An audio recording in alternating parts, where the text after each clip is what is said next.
Сайн мэцхан уу, Эрдэнэсийн эрэл багийн бэлтгэсэн Есүстэй хамт дахин эхлүүлээ 31 өдрийн подкастыг та сонсож байна.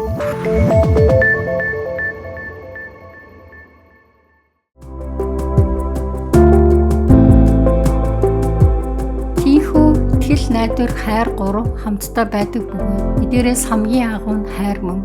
1-р Коринфын 13:13. Христийн амьдралын голц өмнө хайр байсан гэдгийг энэ ишлэл биднэрт өргөл сануулдаг. Итгэл биднийг мөнхийн эзэнтэй ойртуулж, найдвар маргаашийг ирээдүг харах хүч өгдөг. Харин хайр бол итгэл найдвар хоёрыг амьлуулж, бодит үйлдэл болгон илэрхийлдэг хүчрэг зэвсэг.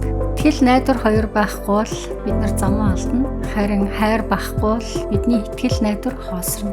Тиймээс мөнхийн эзэн биднийг зөвхөн итгэж байхаар дуудсан юм биш. Харин хайраар дөрвөн хүн байгаасаа гэж дуудсан. Хайр бол хизээч дуустдаггүй. Яагаад гэвэл хайр нь мөнхийн эзний цорын ганц мөн чанар. За ингээд ертөнцийн эзэнтэй яриа. Мөнхийн эзэн минь биднийг итгэлтэй найдвартай байхаас гадна ямар ч үед таны хүн төрлөختнийг хайрлсан хайрыг гэрэлтүүлэн амьдрах зүрх сэтгэлийг өгөөч.